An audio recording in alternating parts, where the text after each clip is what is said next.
The apartment was freezing again. Mia Chen pressed her palm against the radiator in the cramped living room and felt nothing but cold metal. 3 days now since the heat had gone out, and her landlord, surprise, wasn't answering his phone. She pulled her threadbare cardigan tighter around her shoulders and checked the thermostat one more time, even though she knew it was pointless. 52 degrees. In Chicago. In November.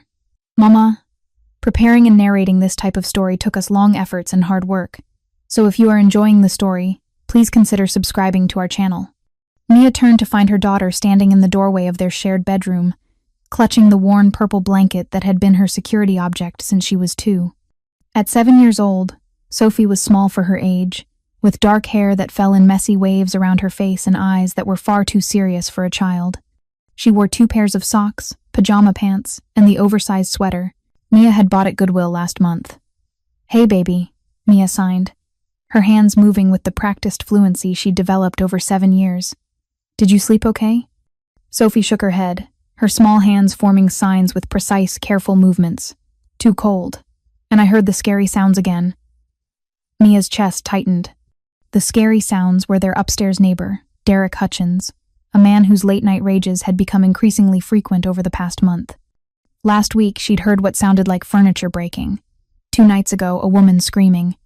Mia had called the police twice, but by the time they arrived, everything was quiet, and Derek answered the door with a smile that never reached his eyes. "I know, sweetheart.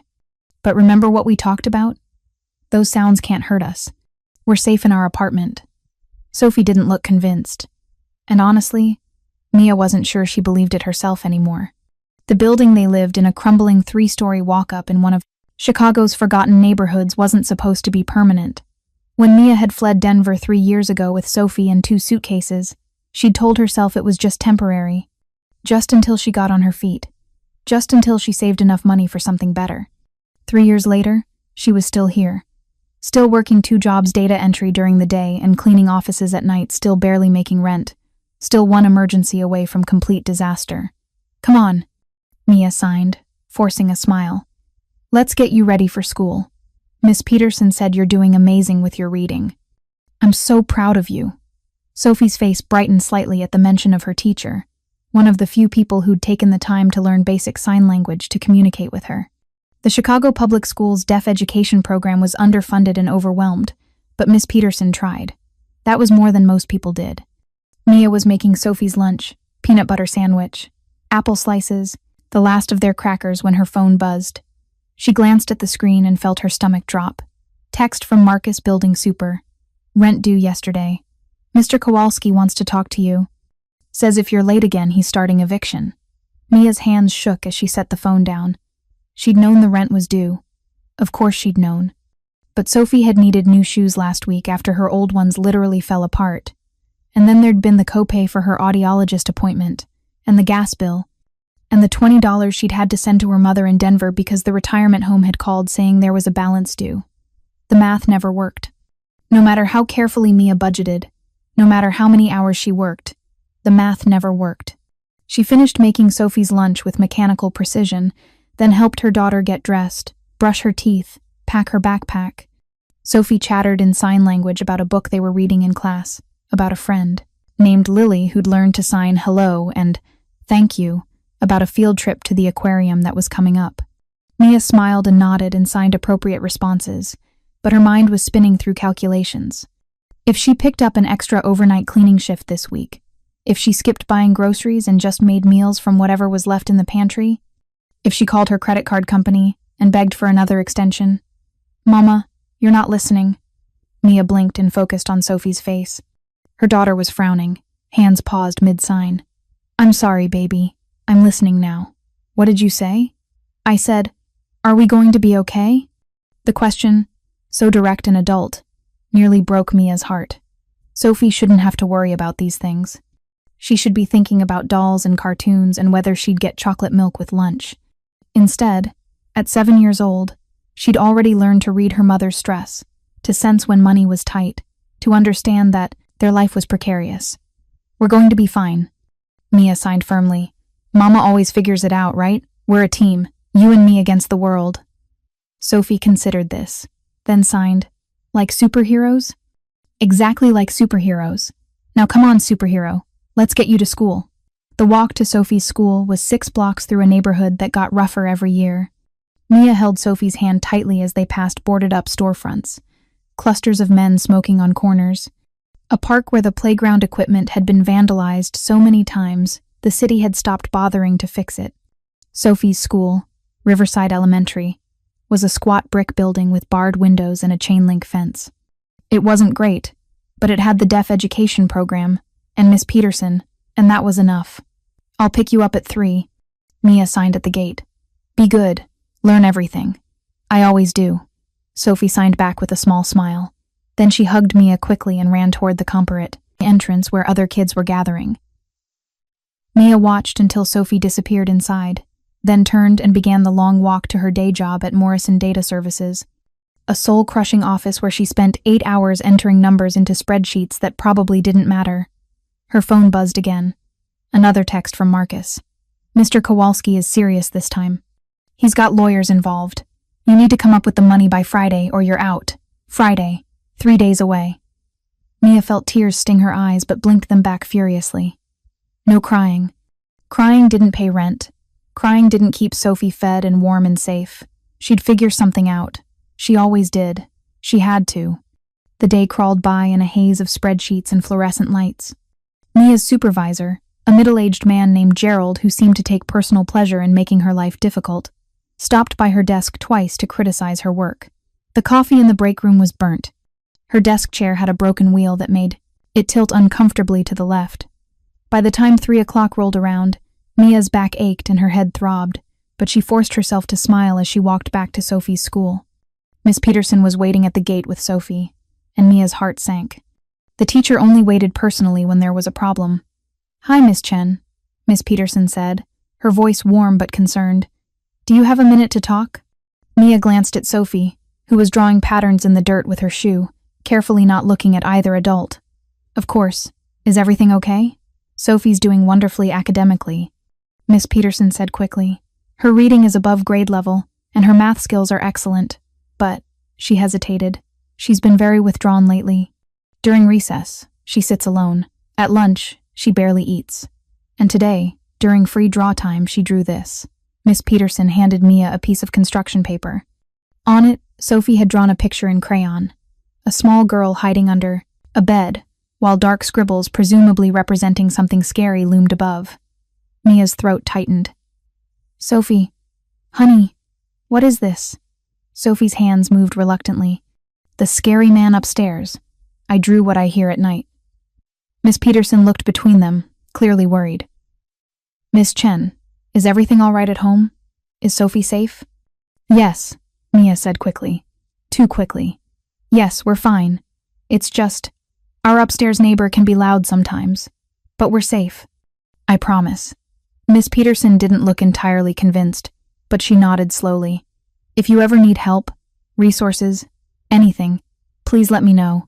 Sophie's special, Miss Chen. She deserves to feel secure." "I know," Mia whispered. "Thank you." On the walk home, Sophie was quiet, her hand small and cold in Mia's. The sky was already darkening. November days in Chicago were brutally short, and the temperature had dropped even further. They were a block from their apartment when Mia's phone rang. Unknown number. She almost didn't answer, but something made her press accept. "Hello? Is this Mia Chen?" A woman's voice, professional, clipped. "Yes. Who's this?" "This is Jennifer Marks from Chicago Children's Services. We received a call from Riverside Elementary, expressing concerns about your daughter's living situation.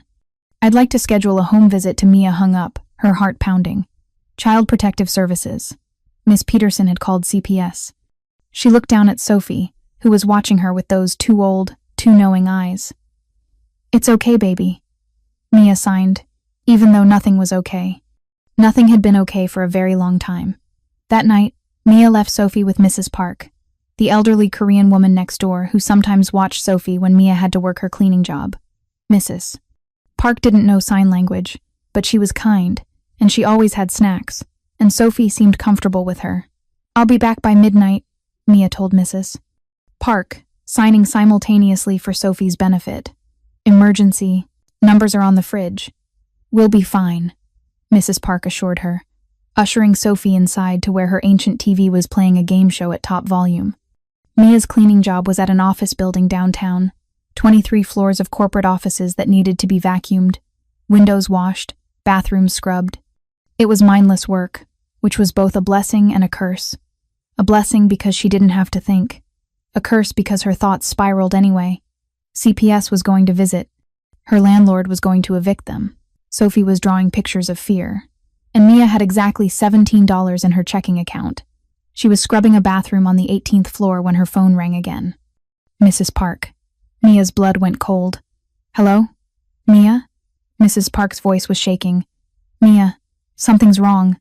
There's been screaming upstairs worse than usual, and Sophie is very upset. She keeps signing something I don't understand, and she's crying, and I don't know what to crash in. The background, loud enough that Mia heard it through the phone. Then Sophie's voice, high and terrified, making the sounds she sometimes made when she was too distressed to remember she couldn't hear herself. I'm coming, Mia said, already running for the elevator. I'm coming right now. Keep her safe. Lock your door. The cab ride from downtown back to her neighborhood cost $30 money she didn't have, but Mia didn't care. She kept trying to call Mrs. Park back, but the line was busy. She tried texting Sophie, even though her daughter couldn't answer while upset. Mama's coming, baby. Hold on. Mama's coming. When the cab pulled up to her building, there were police cars outside, 2 of them, lights flashing. Mia threw money at the driver and ran inside, taking the stairs 2 at a time. Mrs. Park's door was open, and a uniformed officer stood in the hallway talking into his radio.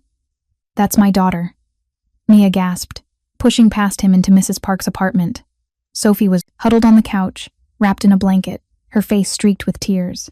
Mrs. Park sat beside her, patting her shoulder helplessly. Sophie.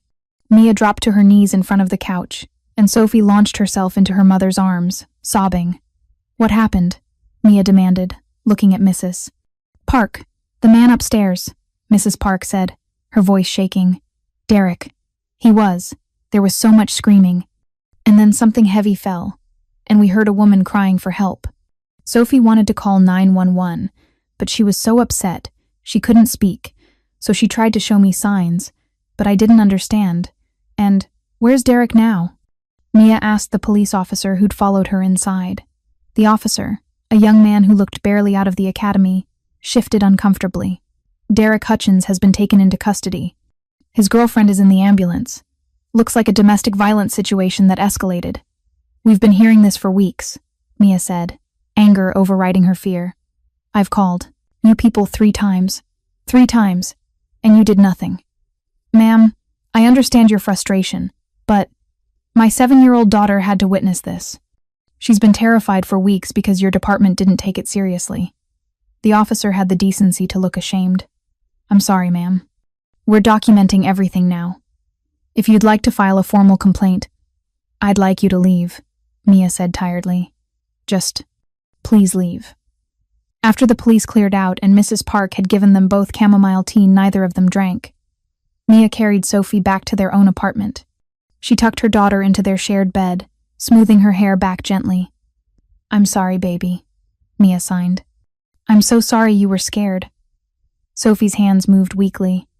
I tried to call 911 like you taught me, but I couldn't make them understand without talking. And Mrs.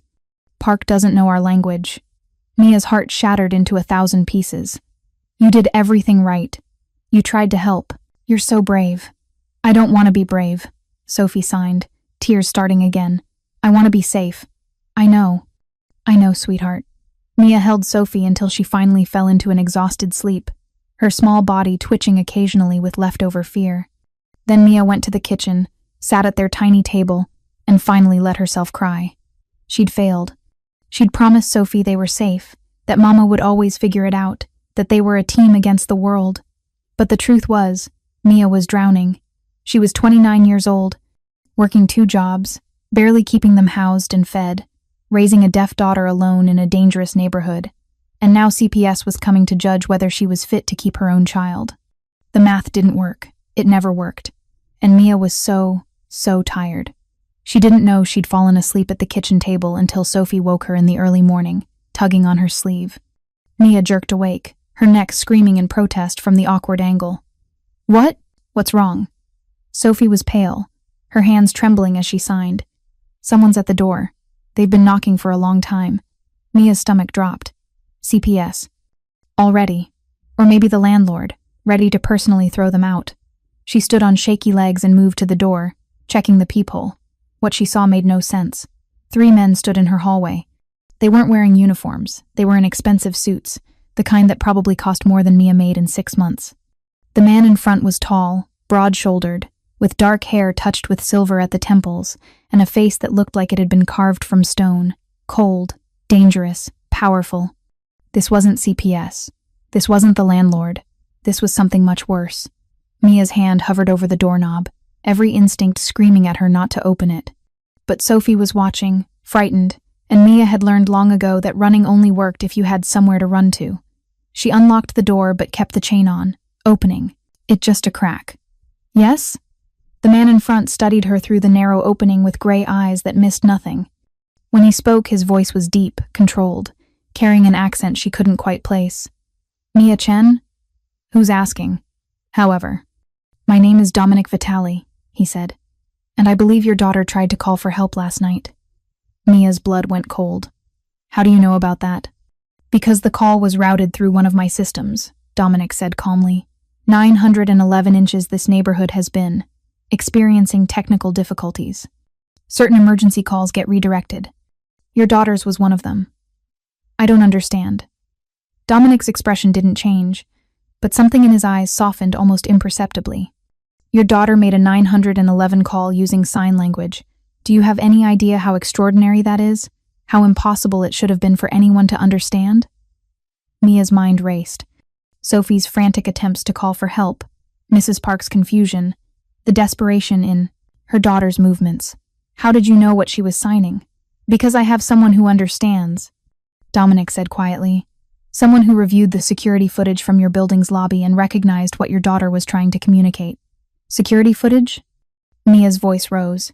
You've been watching us? I monitor this entire neighborhood, Dominic corrected.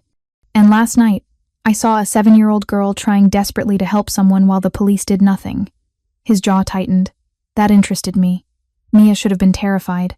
Everything about this man screamed danger. The expensive clothes, the cold authority, the way his associates stood behind him like guards. But there was something in his eyes when he mentioned Sophie that didn't match the rest of him. Something almost human. What do you want? Mia asked. Dominic glanced past her into the apartment, and Mia knew he was seeing everything she'd tried to hide. The broken furniture, the cold, radiator, the threadbare conditions she'd forced herself to accept as normal. I want, he said slowly, to talk about your daughter. About why a child her age knows sign language well enough to attempt a 911 call. About why you're living in a building where domestic violence goes unchecked and heat doesn't work. About what I can do to change that. We don't need charity, Mia said, even though it was a lie. They desperately needed charity. They needed everything. I'm not offering charity, Dominic said. I'm offering a job. Behind Mia, Sophie appeared, peeking around her mother's legs. Her eyes went wide when she saw the men in the hallway. Dominic's gaze dropped to Sophie, and his entire expression transformed. The cold, dangerous mask cracked, revealing something genuine underneath. He lowered himself slowly, bringing himself closer to Sophie's eye level, even with the door partially blocking them. Then his hands moved. Hello? He signed, the gestures perfect, fluent. My name is Dominic. You were very brave last night. Sophie's mouth dropped open. Mia felt like the ground had shifted beneath her feet. This dangerous, powerful man who'd been watching her building knew sign language. Dominic continued signing, his movements gentle. I have someone who would like to meet you. Someone who uses sign language too. Would that be okay? Sophie looked up at Mia, uncertain. Mia wanted to say no, wanted to slam the door and pretend this surreal conversation had never happened. But Sophie's eyes held something Mia hadn't seen in weeks. Curiosity. Hope. It's okay, Mama? Sophie signed. No, Mia thought. Nothing about this is okay. But what she said was, just for a minute. Dominic gestured to someone behind him, and a woman stepped forward. She was younger than Dominic, maybe late 20s, with kind eyes and an easy smile. She knelt down so she was at Sophie's height and began signing with the same fluency Dominic had shown. "Hi, Sophie. I'm Elena. I saw the video of you trying to call 911 last night. You were signing so clearly, trying so hard to make them understand." Elena's hands moved with warmth and enthusiasm. "I want you to know that what you did was incredibly smart and brave." Sophie's face lit up in a way that made Mia's chest ache. This was the first stranger, besides Miss Peterson, who'd ever communicated directly with her daughter, who'd treated her like a person worth talking to. "Are you deaf?" Sophie signed back shyly. "No," Elena signed. "But my little brother is. I learned sign language when I was about your age so I could talk to him. Now I get to use it to help other people, like you." Dominic straightened, addressing Mia again. "I have a son," he said quietly. "He's 9. He's deaf, and he's been isolated most of his life because very few people bother to learn his language. When Elena showed me the footage of your daughter signing for help, He paused, clearly unused to explaining himself. "I recognized something." "What?" Mia whispered. "A mother trying her best in impossible circumstances. A child who's remarkable but overlooked by systems that should protect her." Dominic's gray eyes held hers. "I'd like to offer you a position in my household. As a companion and teacher for my son. Someone who understands what it's like to raise a deaf child. Someone who can help him feel less alone." Mia's head spun. "I don't know anything about being a teacher." "You know everything that matters," Dominic countered. "You've taught your daughter to communicate, to be confident, to try calling 911 inches sign language even when it seemed impossible. That's more than any credential can teach. I have 2 jobs. I can't just quit them both," Dominic said simply. "I'll pay you more than you're making now. Significantly more. Plus housing, health insurance, security, everything you need." It sounded too good to be true. It sounded like a trap. "Why?" Mia asked. "Why would you do this for strangers?" Dominic was quiet for a long moment. When he spoke, his voice was softer than before, almost vulnerable. "Because I've spent 3 years watching my son withdraw into himself. 3 years of expensive specialists who couldn't reach him. 3 years of seeing him become invisible in his own life." He glanced at Sophie, who was still signing animatedly with Elena. "Your daughter tried to save someone last night using a language most people don't understand. She's 7 years old and she's already braver than most adults I know. That kind of courage, that kind of character that comes from you, from how you've raised her." Mia felt tears threatening again. "Mr. Vitale, Dominic. I appreciate the offer, but I don't even know you. For all I know, this could be dangerous," Dominic finished. "It could be. I won't lie to you, Miss Chen. My world is complicated, but I protect what's mine, absolutely. And if you work for me, you and Sophie become mine to protect." The word mine should have sounded possessive, threatening. Instead, it sounded like a promise, like safety, like the first real help Mia had been offered in 3 years of struggling alone. "I need to think about it," Mia said. "Of course." Dominic reached into his jacket and pulled out a business card. Simple, elegant, with just a name and phone number. "Call me when you decide." "But Miss Chen?" He looked at her apartment again, at the cold radiator, at Sophie in her too thin clothes. "Don't think too long. Your landlord is filing eviction papers tomorrow. CPS is scheduling their home visit for Friday. And winter's coming." He turned to leave, then paused. "One more thing. The man upstairs, Derek Hutchins. He won't be returning to this building. Ever. The police arrested him," Mia said. "He'll probably be out on bail by—" "No," Dominic said softly, and there was something in his voice that made Mia shiver. "He won't." Then he was gone, his associates following, their footsteps fading down the coaling stairwell. Elena handed Sophie a small stuffed animal, a purple elephant, and signed, "For being brave. I hope I see you again soon." After they left, Mia closed the door and slid down to sit on the floor, her back against the wood. Sophie climbed into her lap, clutching the purple elephant. "I like them," Sophie signed. "They're nice." Nice wasn't the word Mia would have used. Dangerous. Powerful. Too good to be true. But as she sat in their freezing apartment, with eviction looming and CPS coming and absolutely no way out that she could see, Mia looked at the business card in her hand. Dominic Vitale. Just a name. Just a number. Just possibly the answer to prayers she'd stopped believing anyone was listening to. What do you think, baby? Mia signed to Sophie. Should we call the nice people back? Sophie nodded enthusiastically, squeezing the purple elephant. I want to meet the boy. The one like me. Mia looked at the card again. She'd built her entire adult life on the principle of handling things herself, of never depending on anyone, of protecting Sophie through sheer determination and will. But determination didn't pay rent. Will didn't fix broken radiators or scare away dangerous neighbors or make CPS disappear. Maybe, just maybe, it was time to stop drowning alone. Mia picked up her phone. She stared at the number for a long moment, her thumb hovering over the screen. Then, before she could change her mind, she dialed. Dominic answered on the first ring, as if he'd been waiting. Yes? It's Mia Chen, she said, her voice steadier than she felt.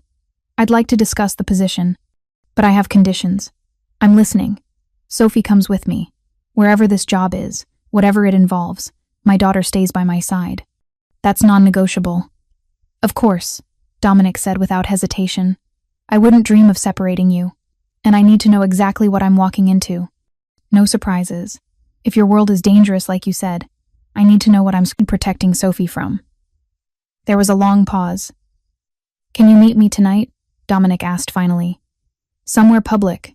If that makes you more comfortable. We'll talk. All your questions, answered honestly. Mia thought about the eviction notice coming tomorrow, the CPS visit on Friday, the $17 in her checking account, and Sophie's drawing of fear. Where and when? There's a diner, Rossi's, on Clark Street, 7 p.m. Bring Sophie. Let her meet my son. Then you can decide. After Mia hung up, Sophie tugged on her sleeve. Are we going somewhere, Mama? Maybe, baby, Mia signed. We're going to meet a little boy who needs a friend. And then Mama's going to make a very big decision about our future. Will we be safe? Sophie signed, and the question broke Mia's heart all over again. I don't know, Mia answered honestly. But we're going to find out. As she helped Sophie get ready, choosing the least worn of her daughter's clothes and braiding her hair carefully, Mia felt something unfamiliar stirring in her chest. It wasn't quite hope she'd learned to be too cautious for that, but it was something close, something that felt dangerously like possibility. Rossi's diner sat on a corner of Clark Street that looked like it had been frozen in time somewhere around 1985. Red vinyl booths, black and white checkered floors, a jukebox in the corner that probably still worked. The neon sign in the window flickered between open and 24 hours, in a rhythm that suggested the wiring hadn't been updated in decades. Mia held Sophie's hand as they stood outside, both of them wearing the best clothes they owned, which still looked shabby compared to the gleaming black SUV parked at the curb. Through the diner's large windows, Mia could see Dominic Vitale sitting in a back booth, and beside him, a boy, dark-haired, slender, maybe 9 years old. He sat very still, his hands folded on the table in front of him, his eyes downcast. Is that him? Sophie signed, pressing closer to Mia's side. The boy like me? I think so, baby. Sophie studied the boy through the window with the intense focus she reserved for things that truly interested her. He looked sad. Mia's chest tightened. The boy did look sad, or more accurately, he looked absent, like he was physically present but mentally somewhere far away. She recognized that look. She'd seen it in Sophie's face during the worst days after they'd fled Denver, when her daughter had stopped trying to communicate with anyone but Mia, when the world had become too overwhelming to engage with. Let's go meet him, Mia signed. Maybe you can make him smile. The bell above the diner door chimed as they entered. A few customers glanced up, then quickly looked away when they saw Dominic. The man's presence commanded attention and fear in equal measure. Dominic stood as they approached, and the boy beside him looked up, his dark eyes so much like his father's landing on Sophie with cautious curiosity. Miss Chen? Dominic said formally. Thank you for coming. He gestured to the booth. Please, sit.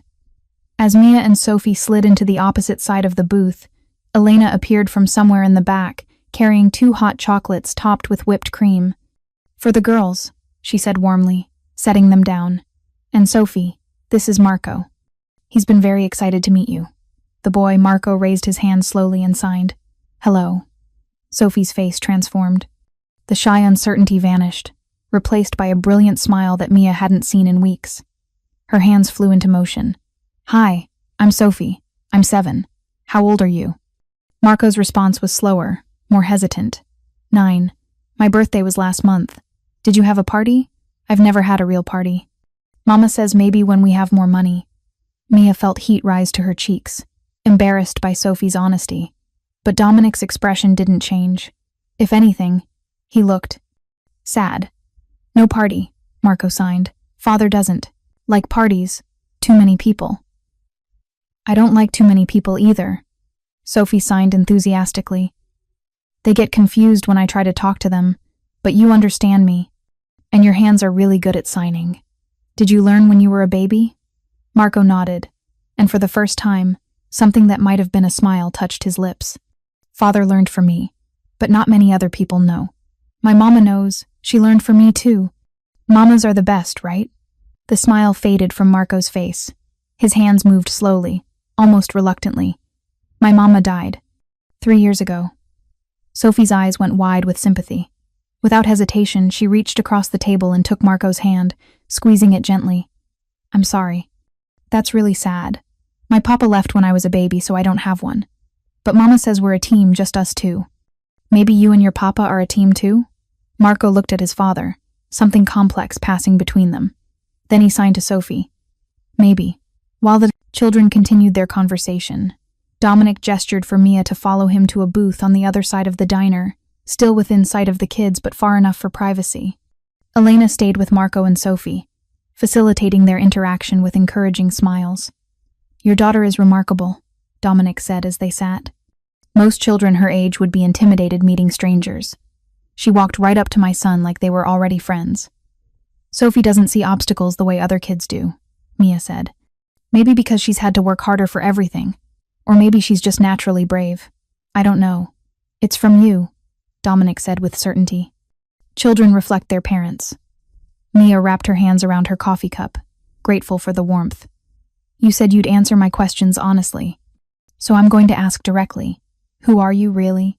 And why does a man who drives a car that costs more than I'll make in 10 years care about hiring a single mom with no qualifications? Dominic leaned back, studying her with those cold gray eyes that seemed to see everything. Fair questions. The truth is complicated, but I'll give it to you straight. I'm what people call a businessman. I own restaurants, real estate, import-export companies. All legitimate on paper. And off paper? Off paper, I'm part of an organization that's existed in Chicago for over a century. My family has been involved in it for 3 generations. He paused. Some people call it the Mafia. I prefer to think of it as a business structure that operates outside traditional legal frameworks. Mia's blood went cold. You're telling me you're in the mob. I'm telling you I'm a man with power and resources who uses both to protect what's mine. That includes businesses, territory, and people. Dominic's voice remained calm, factual. I don't deal in drugs. I don't traffic people. I don't prey on the weak. But I do exist in a world where violence is sometimes necessary, and where the law doesn't always apply the way it does for ordinary citizens. And you want me to bring my daughter into that world? Mia's voice rose slightly. You want Sophie around. Around criminals and violence and... I want your daughter around my son, Dominic interrupted gently. I want her in a home with heat that works, with security, with food on the table and clothes that fit. I want her in a place where she'll be protected absolutely, where no one will ever ignore her 911 call again, where she can be herself without fear. In exchange for what? What do you really want from us? Dominic's jaw tightened. I want you to help my son. Marco has been disappearing since his mother died. He goes to school, does his homework, follows instructions, but he's not there. Not really. He doesn't smile, doesn't laugh, doesn't engage with anything or anyone beyond the bare minimum. He glanced over at the booth where Marco and Sophie were signing back and forth, and Mia saw something crack in his carefully controlled expression. Until tonight. Look at him. Really look. Mia did. Marco was leaning forward now, his hands moving more quickly, his face animated in a way that made him look younger, more alive. Sophie was making exaggerated facial expressions as she signed, probably telling a story, and Marco was actually smiling. Your daughter did that in 5 minutes, Dominic said quietly. 5 minutes. I've had therapists working with Marco for 3 years, specialists who cost thousands of dollars per session. None of them got through to him the way Sophie just did. Because she's a child. She's not trying to fix him. She's just being his friend. Exactly. Dominic's eyes met hers. I don't need another therapist for Marco. I need someone who understands what it's like to raise a deaf child in a hearing world. Someone who knows the isolation, the frustration, the constant battle to be seen and heard.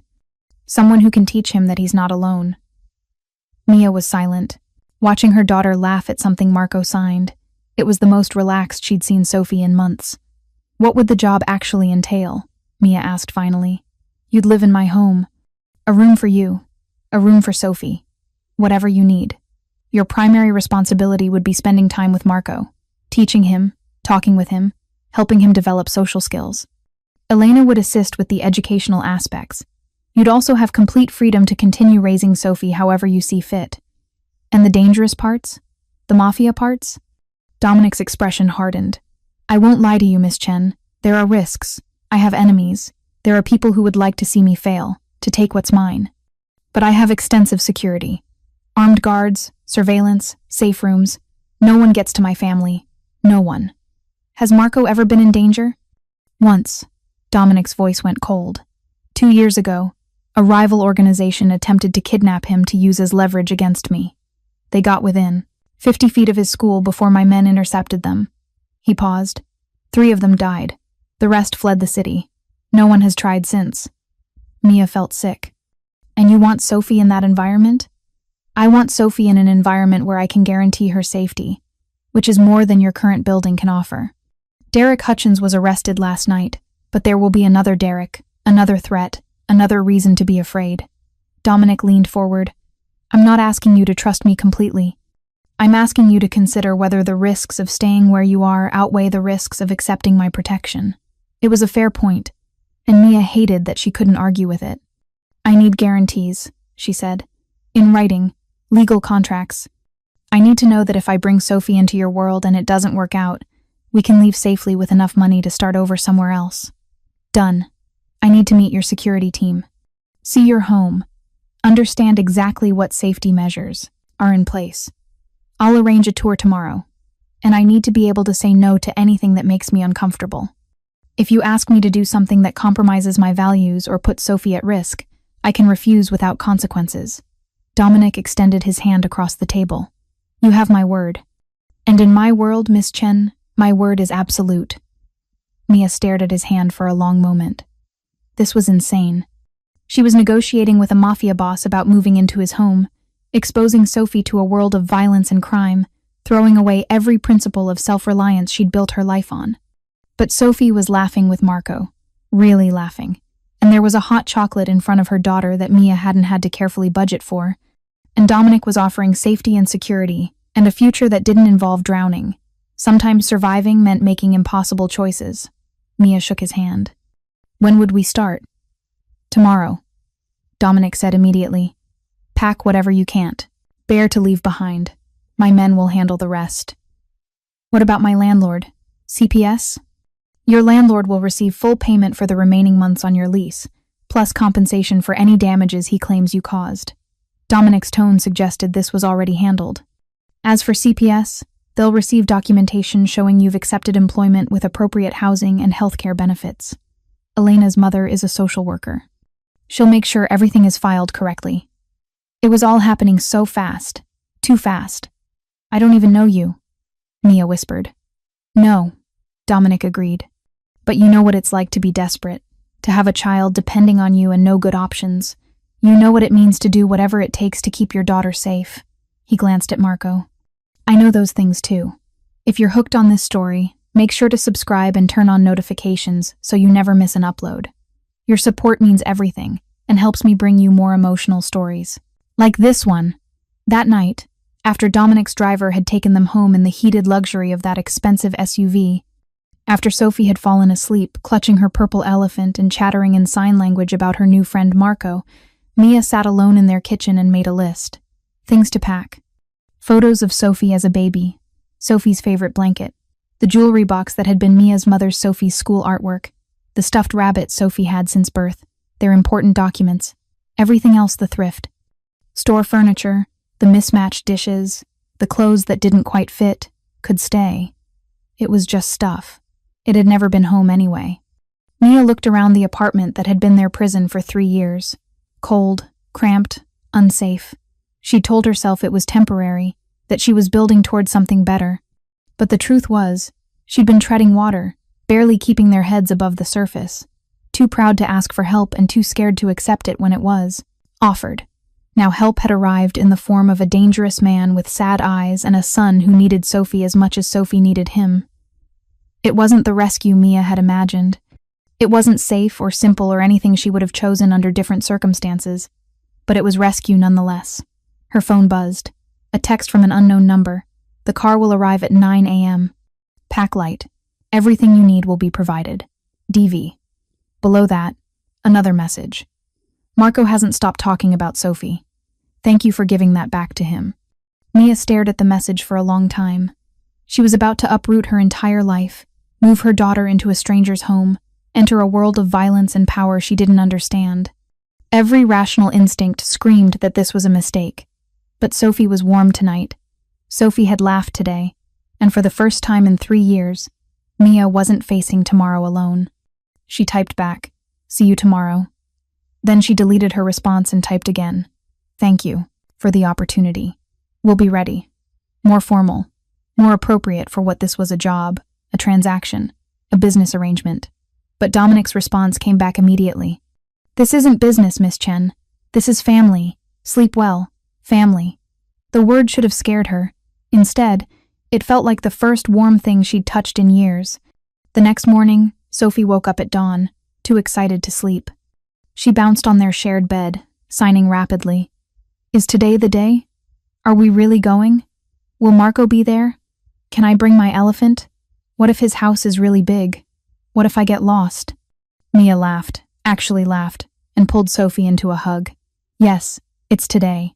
Yes, we're going. Yes, Marco will be there. Yes, you can bring your elephant. The house probably is big, but I won't let you get lost." They packed their few belongings into 2 suitcases and 3 cardboard boxes. It was pathetic, really, how little they had to show for 3 years of living. But it also made leaving easier. Mrs. Park knocked on their door at 8:30, her eyes red. "I heard you're moving," she said, wringing her hands. "With that man, the dangerous one."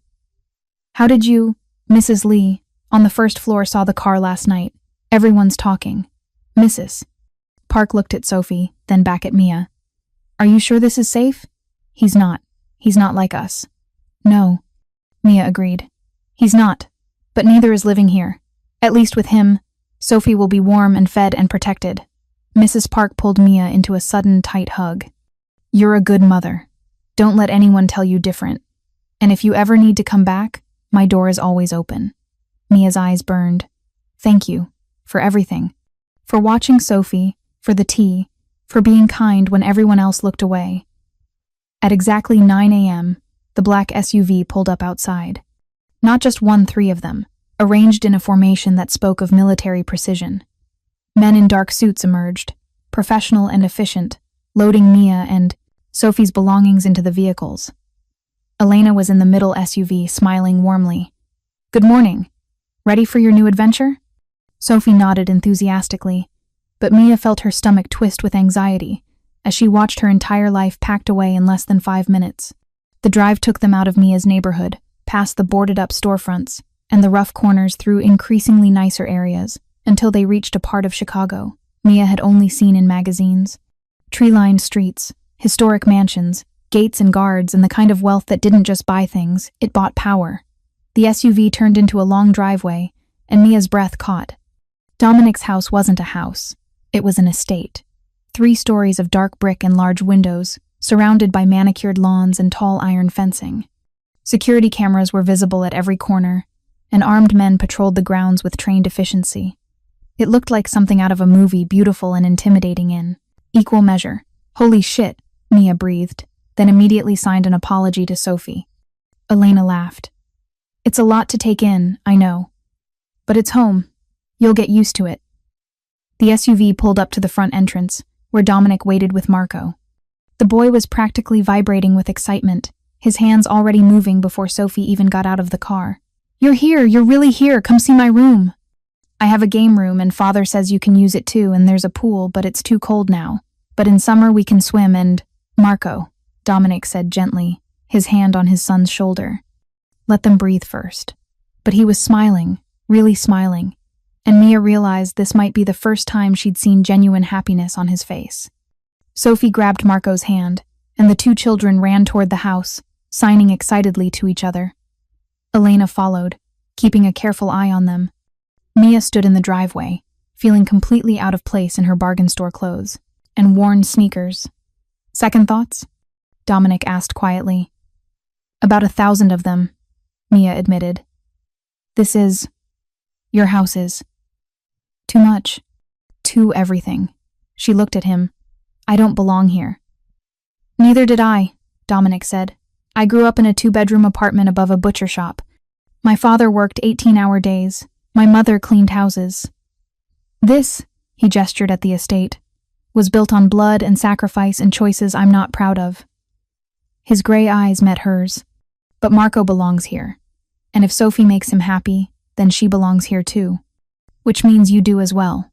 A woman appeared at the front door, elderly, severe-looking, dressed in what appeared to be a uniform. "Mr. Vitale, the children are in the East Wing. Should I prepare lunch?" "Please, Teresa, and show Miss Chen to her quarters." "Of course, sir."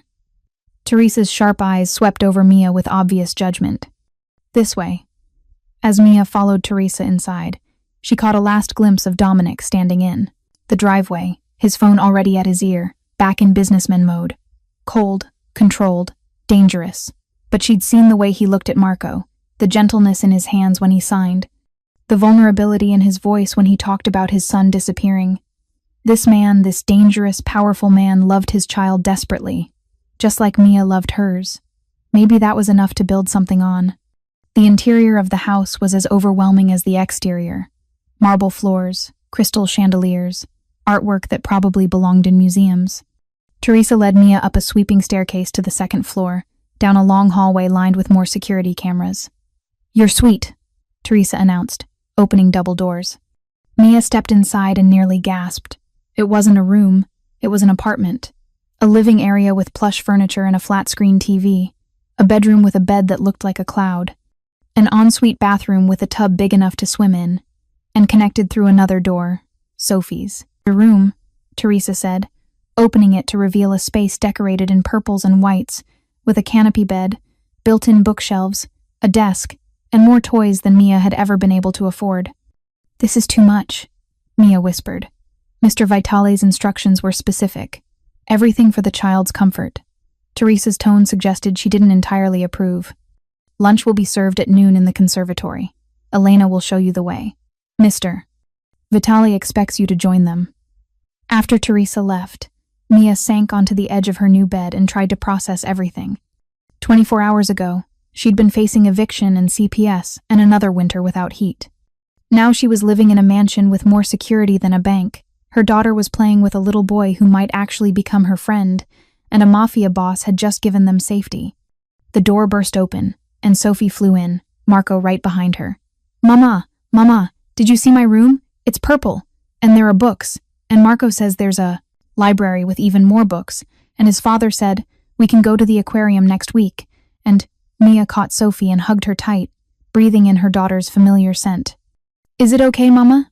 Sophie signed, pulling back to look at Mia's face. "Are we really staying?" Mia looked at Marco, who was watching them with cautious hope. She thought about the cold apartment, the dangerous neighbors, the constant fear. She thought about Sophie's drawing of terror, her failed 911 call, her too serious eyes that had forgotten how to be young. "Yeah, baby," Mia signed. "We're really staying." Sophie's squeal of joy was so loud that Marco flinched, then started laughing, a sound that brought Dominic running from wherever he'd been. He appeared in the doorway, slightly out of breath, concern on his face. "What happened? Is everything—" He stopped when he saw Marco laughing, actually laughing, doubled over with Sophie as they signed something too fast for Mia to follow. Dominic's expression cracked completely. He leaned against the doorframe like his legs might give out, and when his eyes met Mia's, She saw tears threatening to fall. "Thank you," he mouthed. And Mia realized that she wasn't the only one who'd been drowning. This powerful, dangerous man who could apparently make people disappear and command armies of guards, he'd been drowning too. Watching his son slip away and unable to stop it. They'd saved each other. Both families, brought together by a little girl's desperate 911 call, and the impossible coincidence of someone actually understanding what she was trying to say. "Come on," Mia signed to the children. "Let's go explore this library Marco keeps talking about." As they headed downstairs, Marco holding Sophie's hand and chattering excitedly, Dominic fell into step beside Mia. "There are rules," he said quietly. "Safety protocols. Things you need to know." "Like what?" "Like you never leave the grounds without security. You never answer the door yourself. You never discuss my business with anyone outside this house." His voice was firm but not unkind. "And if anything ever makes you feel unsafe, you come directly to me." "What kind of things would make me feel unsafe?" Dominic was silent for a moment. "I have enemies, Miss Chen. People who would hurt Marco to hurt me. Now that you're here, now that Sophie is here, you're potential targets too. My security is extensive, but not infallible. I need you to be vigilant." Fear crept up Mia's spine. Maybe this was a mistake. Maybe we should. "You're safer here than anywhere else," Dominic interrupted. "I know that's hard to believe, but it's true. Do you know how many people tried to help you in your old building? When Derek was beating his girlfriend? When your heat broke? When Sophie tried to call 911? Mia didn't answer. "No one," Dominic said. "No one helped. No one cared. Here, you have 24-hour security, cameras, armed guards, and me. I don't fail to protect. What's mine?" That word again. Mine. "We're not yours," Mia said quietly. "We work for you." "That's different." Dominic stopped walking. In the grand hallway, surrounded by his wealth and power, he looked at her with an intensity that made her breath catch. "In my world, Miss Chen, there's no difference. You're under my protection. That makes you family. And I don't let family suffer." Before Mia could respond, Sophie came running back, tugging Marco along. "Mama, the library has a rolling ladder. Like in the movies. Come see." Mia let herself be pulled away, but she felt Dominic's eyes on her back. Family. She'd lost her family 3 years ago when she'd run from Denver with Sophie. Her mother was in a care home, barely recognizing her on good days. Her father had died when she was 12. She had a sister somewhere in California they hadn't spoken in years. For 3 years, it had been just her and Sophie against the world. Now, apparently, they had a family again. A strange, dangerous, impossible family. But a family nonetheless. Lunch was served in what Teresa called the conservatory, a glass-walled room filled with plants and natural light, overlooking gardens that looked like they belonged in a botanical magazine. The table was set with fine china and more food than Mia had seen outside a restaurant.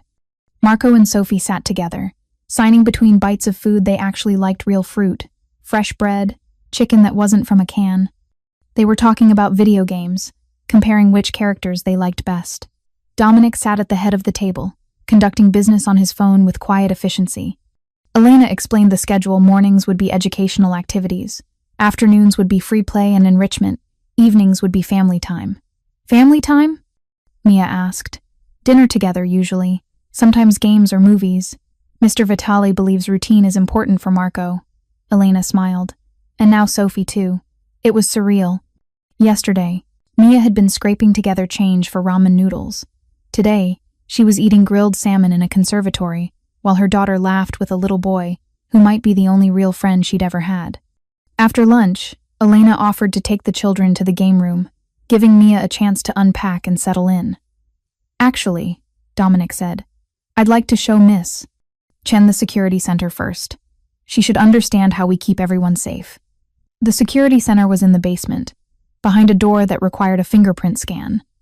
Inside, it looked like something from a spy movie: dozens of monitors showing every angle of the property, sophisticated equipment humming quietly, and 2 men who looked like they could kill someone with their bare hands monitoring everything. "This is Anthony and James," Dominic introduced them. "They run security during the day. At night we have Marcus and David. You'll meet them later." "Miss Chen," Anthony nodded professionally. "We've added you and Give your daughter to the authorized personnel list. Your fingerprints and facial recognition are in the system. Fingerprints? Mia asked. For the doors? Dominic explained.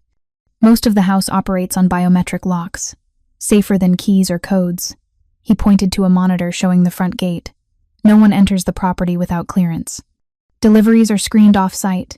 Visitors are vetted in advance. The perimeter has motion sensors and thermal imaging.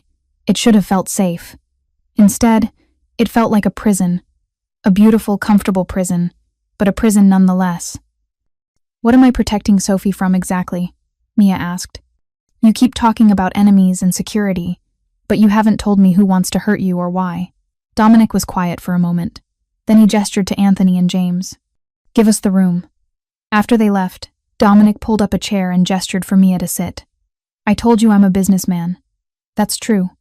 But the nature of my business puts me in conflict with other organizations.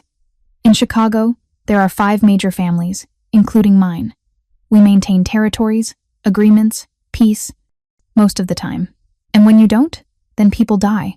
His voice was flat, factual. 3 years ago, the Castellano family tried to expand into my territory. They thought I was weak because my wife had just died, because I was distracted with grief. They were wrong. What happened? I went to war. Dominic's gray eyes were cold now, empty. For 6 months, Chicago bled. People died on both sides. Eventually, the Castellanos backed down, but not before they tried to take the one thing they knew would break me. Marco, Mia whispered. They came for him at his school. 4 men, armed, in broad daylight. They were planning to snatch him from the playground and use him to force my surrender. Dominic's hands clenched into fists. They got within sight of him before my security intervened. The firefight lasted 90 seconds. All 4 kidnappers died. So did one of my men, a good man, who threw himself in front of Marco when the shooting started. Mia felt sick. And you want Sophie in that world? I want Sophie in a world where I can guarantee no one will ever threaten her the way the Castellanos threatened Marco. Since that day, my security has been absolute. No one gets close to my son. No one will get close to your daughter either. He leaned forward. Do you know what happened after those 4 men died? Mia shook her head. I killed every single Castellano soldier who'd been involved in planning the kidnapping. 14 men, eliminated over the next month. Then I went to Salvatore Castellano himself, and I made him a promise. If anyone from his family ever looked at my son again, I would burn his entire organization to the ground and salt the earth where it stood. Dominic's voice was soft, deadly. He believed me. They all did. Because I meant it. You're telling me this to scare me. I'm telling you this so you understand what is a very second. Protection means in my world. I don't call the police. I don't file complaints. I don't hope someone else will handle problems. His gray eyes bore into hers. I handle them. Permanently.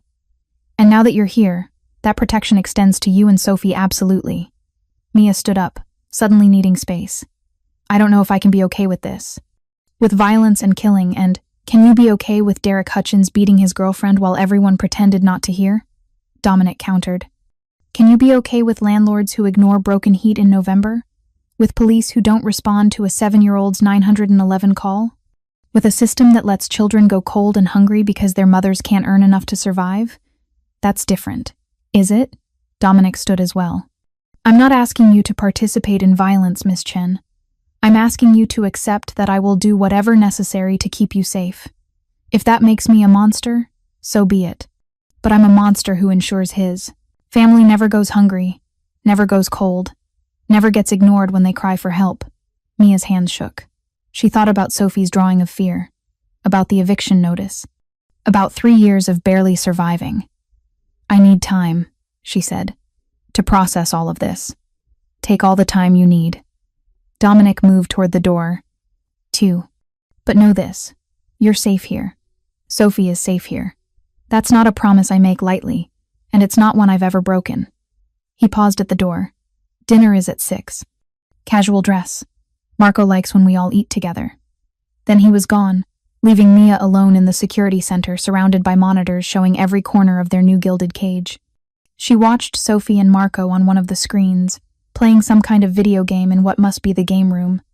They were laughing, signing to each other between bouts of friendly competition. Sophie looked happier than Mia had seen her in months, maybe years, and that was worth something, wasn't it? Even if the ruined find cost was living in a world she didn't fully understand, accepting protection from a man who admitted to being a killer? Mia's phone buzzed. A text from Elena. "The kids are asking for you. Game room, second floor, west wing. Can't miss it, it's the one with all the noise." Mia smiled despite everything. At least Sophie had noise in her life now. Laughter and friendship and warmth. That was more than they'd had yesterday.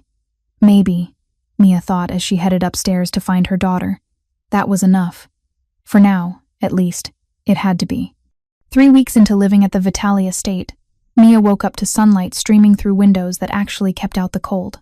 She stretched in a bed that didn't creak, in a room that was warm, and for a moment, she let herself forget about the cameras and the guards and the dangerous man downstairs who'd made all of this possible. Sophie was already awake. Mia could hear her through the connecting door, making the small vocalizations she sometimes did when she was excited. Mia got up and found her daughter standing at her window, watching as Marco and Dominic walked through the gardens below. They do that every morning. Sophie sighed when she noticed Mia. Marco says his papa likes to walk before work. It's their quiet time together. Mia watched the father and son stroll the grounds, Marco's small hand in Dominic's larger one, both of them signing as they walked. It was such a normal, gentle scene that it almost made her forget who Dominic really was. Almost. In 3 weeks, Mia had learned the rhythms of the household. Dominic left for business most mornings, usually returning by dinner. Elena came daily to help with educational activities. Teresa ran the household with military efficiency. The security team rotated shifts with clockwork precision, and Marco had transformed. The quiet, withdrawn boy from that first night at the diner had blossomed into someone almost unrecognizable. He laughed now, really laughed, deep, belly laughs that made everyone around him smile. He told jokes in sign language. He made up stories. He'd even started speaking aloud occasionally, his voice rusty but growing stronger. All because of Sophie. The two children had become inseparable. They played together, learned together, ate together. Marco taught Sophie about books she'd never had access to. Sophie taught Marco how to play pretend, how to be silly, how to just be a kid instead of the heir to a criminal empire. And somewhere along the way, Mia had stopped feeling like a guest and started feeling like something else. "Mama," Sophie signed, pulling Mia from her thoughts. "Can we make pancakes? Marco's never had chocolate chip pancakes and I told him they're the best thing ever." "Sure, baby. Let's go see if Teresa will let us invade her kitchen."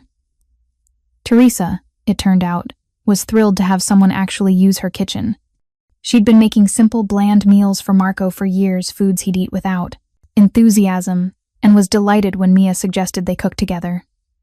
"Finally," Teresa said, pulling out mixing bowls with surprising enthusiasm. A child should enjoy food, not just tolerate it. As Mia and Sophie mixed batter, with Marco watching in fascination, Dominic appeared in the kitchen doorway. He was dressed for work, another perfectly tailored suit that probably cost more than Mia used to make in 6 months, but he paused when he saw them. "Chocolate chip pancakes," Marco signed excitedly. "Sophie says they're magic." "Magic pancakes?" Dominic's lips twitched with amusement. "Well, I can't miss that. I'll be late to the office." "You don't have to," Mia started. "I want to," Dominic said simply, removing his jacket and rolling up his sleeves. "Teresa, coffee?" Watching Dominic Vitale, feared Mafia boss, sit at his kitchen island drinking coffee while his son and Sophie made a mess with pancake batter was surreal. He looked so normal, almost domestic. "You're staring," he said quietly, and Mia realized he'd caught her watching him. "Sorry, you're different here. In the morning, before you go to work. Here, I'm just Marco's father." Dominic's gray eyes held hers. "Out there, I'm something else. I try to keep them separate." "Can you?" Mia asked. "Keep them separate?" Before Dominic could answer, Sophie presented them with the first pancake, slightly burned, shaped like a lopsided heart, covered in chocolate chips. "For you," Sophie signed to Marco, "because you're my best friend." Marco took the pancake like it was made of gold. He looked at his father, his eyes shining. "Can I eat it?" "Of course you can eat it," Dominic signed back, his voice rough. Marco took a bite, and his face lit up. "It's so good. Sophie, you're right. It is magic. The joy in that moment, pure, uncomplicated joy, made Mia's chest tight. This was what childhood should look like. Not fear and cold apartments and mothers too stressed to make anything, but peanut butter sandwiches. Thank you, Dominic said softly to Mia. For this. For all of it. I'm just making pancakes. No. His hand brushed hers on the counter, just briefly. You're making him happy. That's something I'd given up hoping for. The touch lingered in Mia's mind long after Dominic had left for work. That afternoon, while the children were doing lessons with Elena, Mia found herself in the library, a vast room with floor-to-ceiling bookshelves and leather furniture that smelled like old paper and wood polish. She was supposed to be planning next week's activities, but instead she found herself pulling out her phone and Googling Dominic Vitale Chicago. The results were unsettling. Dominic Vitale, named in federal investigation, alleged mob boss linked to restaurant union corruption, Vitale organization under scrutiny for money laundering. There were photos of Dominic leaving courthouses, standing beside lawyers, his face cold and expressionless. Articles speculating about his businesses, his connections, his alleged crimes. The word alleged appeared frequently. Nothing had ever been proven. No charges had ever stuck. Because he was good at what he did. Or because he had enough power to make problems disappear. That's not who he is. Mia jumped. Elena had entered the library silently, and now stood with her arms crossed, looking at Mia's phone screen. I wasn't. Yes, you were. You were trying to figure out if you made a mistake coming here. Elena sat down beside her. Did you find what you were looking for? I don't know what I'm looking for, Mia admitted. Elena was quiet for a moment. My brother, the deaf one I told you about, is 10 years older than me. When I was Sophie's age, he was a teenager, angry at the world for not understanding him. He got mixed up with a bad crowd, started doing stupid things, headed down a path that was going to end in jail or worse. What happened? Mr. Vitale happened. He found out about my brother through one of his community outreach programs. Yes, he has those, and he personally intervened. Got my brother into a proper deaf school, paid for therapy, gave my family stability. Elena's voice was firm. That man saved my brother's life. Not because he had to. Not because there was anything in it for him. Because he saw someone who needed help, and he had the power to give it. But the things he does are complicated, Elena interrupted. I'm not naive, Mia. I know what Mr. Vitale is. I know the world he operates in. But I also know he's a father who loves his son desperately. A man who cries when he watches Marco laugh because he'd given up hope of ever hearing it again. A person who gives more to this community than you could possibly imagine. Giving back doesn't erase the violence. No, Elena agreed. But judging him by newspaper articles doesn't show you who he really is either. She stood up. You've been here 3 weeks. Has he ever made you feel unsafe? Has he ever treated you or Sophie with anything but respect and generosity? Mia couldn't answer, because the truth was no. Dominic had been nothing but kind to them. Protective, even gentle, in his own controlled way. Just, don't let fear of who he might be keep you from seeing who he actually is, Elena said. Marco needs Sophie. And I think maybe Sophie needs this family too. After Elena left, Mia sat alone with her thoughts. The truth was, she'd been happier in the last 3 weeks than she'd been in years. Sophie was thriving. Mia herself wasn't constantly stressed about money or safety or whether they'd have heat. She'd started sleeping through the night for the first time since leaving Denver. But happiness built on violence and crime, could that be real? Could it last? Her phone buzzed. A text from Dominic. Marco wants to show Sophie the conservatory's koi pond. Security will accompany them. Is that all right? Even asking permission. Even making sure she was comfortable. Mia texted back. That's fine. Thank you for asking. His response came immediately. Always. That evening, Mia was helping Sophie get ready for bed when she heard raised voices from downstairs. Male voices. Angry. One of them Dominic's. She tucked Sophie in quickly. Stay here, baby. I'll be right back. Downstairs, in Dominic's office, a heated argument was taking place. The door was partially open, and Mia could hear multiple men speaking rapidly in Italian. She recognized Dominic's voice, and Anthony from security, and another voice she didn't know. Absolutely unacceptable. You gave your word that territory was settled. The situation has changed, Dominic said, his voice deadly calm. The Morellis are pushing boundaries again. They hit one of our trucks last night. Then we hit back. Hard. Make an example. No. Dominic's voice cut through like a blade. No more bloodshed unless absolutely necessary. We negotiate first. Negotiate? The unknown voice was incredulous. They steal from us and you want to negotiate? Your father would have, my father is dead. Ice in those words. I lead this family now. We do things my way. Your way is weak. The other families see it. They're testing you because of what? Dangerously quiet now. The unknown man must have realized he'd overstepped. Nothing, boss. I just think... You think I've gone soft because I have Marco. Because I brought in Mia and Sophie. Because I'm trying to build something different than what my father built. Dominic's voice was sharp enough to cut. Let me be clear. I'm trying to create a world where my son can grow up without watching people die. That doesn't make me weak. It makes me strategic. Anyone who mistakes kindness for weakness will learn exactly how wrong they are. Silence. Now get out, all of you. I'll handle the Morelli situation personally. Footsteps approached the door. Mia stumbled back, pressing herself against the wall as 3 men. Emerged Anthony and 2 others she didn't recognize. They looked angry, frustrated, and when they saw Mia, their expressions hardened further. Miss Chen, Anthony nodded curtly. After they left, Mia stood in the hallway, heart pounding. She should go back upstairs, should pretend she hadn't heard anything. Instead, she knocked on the office door. What? Dominic's voice was harsh, then softened immediately. Mia, I didn't know you were there. I heard some of it. I'm sorry, I didn't mean to eavesdrop, I just heard the yelling and... Come in. He gestured to a chair. Close the door. Mia did, settling into the leather chair across from his massive desk. Dominic looked tired, rubbing his temples with the kind of weariness that went deeper than physical exhaustion. What did you hear? He asked. Something about the Morellis. About your men thinking you've gone soft. Mia hesitated. Because of us. Dominic was silent for a long moment. Then he stood and poured 2 glasses of Seam, whiskey from a crystal decanter, handing her one.